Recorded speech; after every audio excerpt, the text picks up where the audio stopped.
Hello అందరికీ welcome back to my channel. నేను మీ సవిత. ఈరోజు మన స్పెషల్ రెసిపీ వచ్చేసి ఉల్లిగడ్డ పచ్చడి. ఈ ఉల్లిగడ్డ పచ్చడినైతే ఎవరైనా ఈజీగా చేసుకోవచ్చు. అట్లాని టేస్ట్ ఉండదు అనుకోకండి. కూరగాయలు ఏం లేనప్పుడు కానీ, లేదంటే అన్నం తినబుద్ధి కానప్పుడు కానీ ఈ పచ్చడి ఒకసారి చేసుకొని తినండి, అద్భుతంగా ఉంటుంది.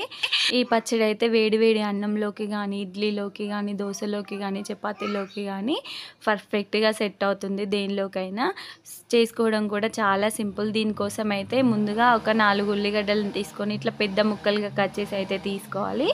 ఆ తర్వాత 2 చిన్న ఎల్లిగడ్డల నుండి తీసుకున్న ఎల్లిపాయలను అయితే పొట్టు తీసి పక్కకు పెట్టుకోవాలి. ఆ తర్వాత స్టవ్ పైన అయితే ఒక ప్యాన్ పెట్టుకొని కొద్దిగా ఆయిల్ వేసుకొని దీనిలోకి అయితే మనం కట్ చేసి పెట్టుకున్నటువంటి ఉల్లిగడ్డలను అయితే దీంట్లో వేసుకొని లైట్గా ఫ్రై అయితే చేసుకోవాలి ఆయిల్లో. ఇట్లా ఒక 2-3 నిమిషాల వరకు ఫ్రై చేసుకుంటే సరిపోతుంది. ఇట్లా ఫ్రై చేసుకొని చల్లార్చుకోవాలి. ఆ తర్వాత ఒక మిక్సీ జార్ని తీసుకొని కొద్దిగా చింతపండు అయితే నానబెట్టి పెట్టుకోవాలి ఒక 10 నిమిషాల ముందు. ఆ చింతపండు అలాగే ఒక స్పూన్ దాకా జీలకర్ర, ఆ తర్వాత దీనిలోకి మనం ముందుగా పొట్టి తీసి పెట్టుకున్నటువంటి ఎల్లిగడ్డల పాయలను కూడా వేసుకొని ముందైతే కచ్చపచ్చగానైతే మిక్సీ పట్టుకోవాలి. ఒకసారి ఇట్లా కచ్చపచ్చగానైతే మిక్సీ పట్టుకున్న తర్వాత దీనిలోకి మనం ముందుగా ఫ్రై చేసి పెట్టుకున్నటువంటి ఉల్లిగడ్డలను కూడా దీనిలోకి అయితే వేసుకోవాలి. ఆ తర్వాతకి దీనిలోకి అయితే కారానికి సరిపడా కారపొడిని అయితే వేసుకుంటున్నాను. దీనిలోకి ఎండుమిర్చి లాంటివి ఏం వాడట్లేదు.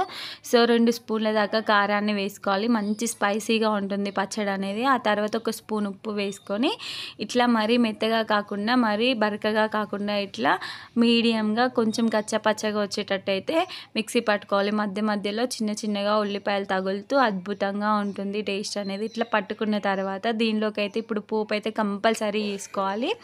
ఎందుకంటే పోపు వల్లనే టేస్ట్ అనేది ఇంకా ఎన్హాన్స్ అవుతుంది.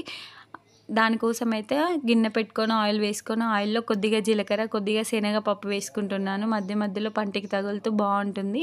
ఆ తర్వాత ఎండుమిర్చి వేసి కొద్దిగా ఫ్రై అయిన తర్వాత కరివేపాకు కూడా వేసుకొని మూత పెట్టుకోవాలి. ఆయిల్ అనేది పైకి స్ప్రెడ్ కాకుండా ఉంటుంది. ఆ తర్వాత దీనిలోకి అయితే ఒక 1/2 స్పూన్ దాకా పసుపును అయితే వేసుకోవాలి. వేసుకున్న తర్వాత దీనిలోకి మనం ముందుగా మిక్సీ పట్టి పెట్టుకున్నటువంటి పచ్చడిని అయితే వేసుకొని మంచిగా కలుపుకుంటే మన టేస్టీ ఉల్లిగడ్డ పచ్చడి అయితే రెడీ అయిపోతుంది.